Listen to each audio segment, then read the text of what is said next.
50 लाख के बाद 45 लाख का टेंडर घोटाला, चहेते को लाभ पहुंचाने टीआर कुंजाम का खुला खेल। जल्द ही 4.5 करोड़ के टेंडर घोटाले का होगा खुलासा। अधीक्षण अभियंता टीआर कुंजाम भ्रष्टाचार की चाशनी में डूबे। एक के बाद एक टेंडरों में अनियमितता के आरोप, जिन पर आरोप उन्हें बना दिया जांच अधिकारी।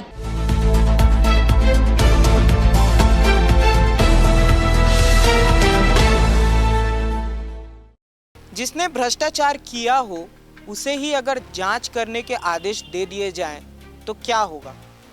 क्या भ्रष्टाचार की असलियत सामने आएगी? और 50 लाख के घोटाले के बाद भी फिर से 45 लाख का घोटाला होता है, तो क्या सच में हम विकास की राह में आगे बढ़ रहे हैं? और क्या सच में सिस्टम सही तरीके से काम कर रहा है?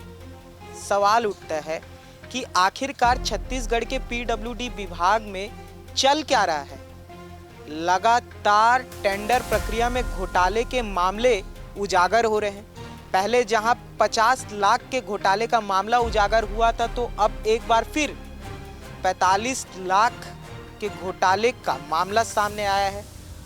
और चहेते को फायदा पहुंचाने के लिए जो पूर्व अधीक्षण अभियंता टीआर कुंजाम हैं, उन्होंने ये पूरा खेल खेला है। इस पूरे मामले की शिकायत भी हुई है, लेकिन अब तक कोई कार्रवाई नहीं हुई है। सवाल बड़ा है। और सबसे बड़ा सवाल ये है कि विभाग में, पीडब्ल्यूडी विभाग में टेंडर प्रक्रिया में पारदर्शिता है भी या नहीं है? और क्या नियम सिर्फ कागजों में है और बाहर कोई और ही खेल खेला जा रहा है? बड़ा सवाल है। क्या है पूरा मामला, आइए देखते हैं। टेंडर क्रमांक 152168, जिसकी लागत लगभग 50 लाख रुपए बताई गई है, पहले से विवादों में है। शिकायतकर्ताओं का आरोप है कि श्रीजी इलेक्ट्रिकल्स नामक फर्म को नियमों के विपरीत पात्र घोषित कर दिया गया।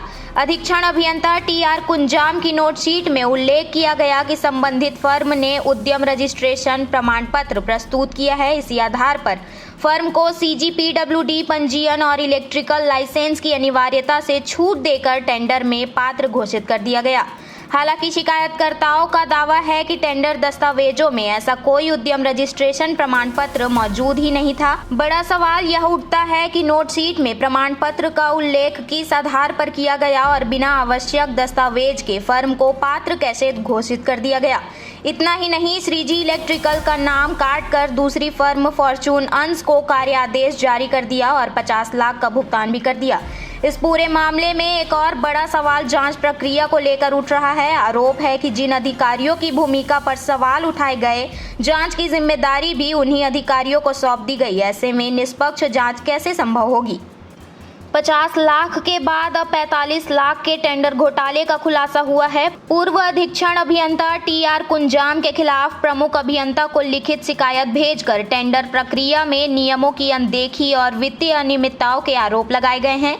शिकायत में कहा गया है कि टेंडर क्रमांक 116446 में पद और अधिकारों का दुरुपयोग करते हुए नियमों के विपरीत अपने पसंदीदा ठेकेदार को काम दिया गया। आरोप है कि टेंडर की अनिवार्य शर्तों 4.7 और 4.7.1 का पालन नहीं किया गया। शिकायतकर्ताओं का दावा है कि कई निविदाकारों ने मेरा लिफाफा न खोला जाए लिखकर आवेदन दिया था। टेंडर नियमों के अनुसार ऐसी स्थिति में संबंधित निविदाकारों की ईएमडी राशि जब्त की जानी चाहिए थी, लेकिन ऐसा नहीं किया गया।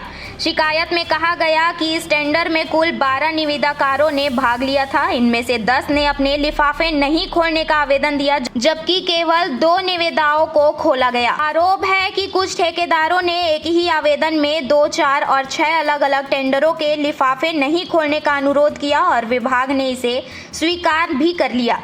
अब सवाल यह उठ रहा है कि यदि अधिकांश निविदाकारों ने प्रतिस्पर्धा से खुद को अलग कर लिया था, तो क्या पूरी प्रक्रिया की दोबारा समीक्षा नहीं की जानी चाहिए? क्या टेंडर नियमों के अनुसार ईएमडी जब्त और अन्य कार्रवाई की गई? यदि नहीं, तो क्यों पूरी प्रक्रिया इस तरह संचालित की गई जिससे कुछ विशेष ठेकेदारों को लाभ मिल सके?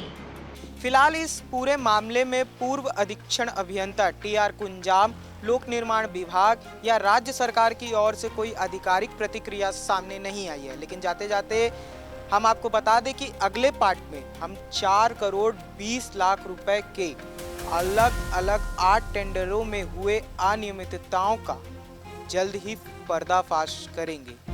और ऐसी ही खबरों के लिए बने रहिए हमारे साथ। वीडियो जर्नलिस्ट नवैज़ अहमद खान के साथ मैं राघवेंद्र पांडे, निशानेबाज न्यूज़।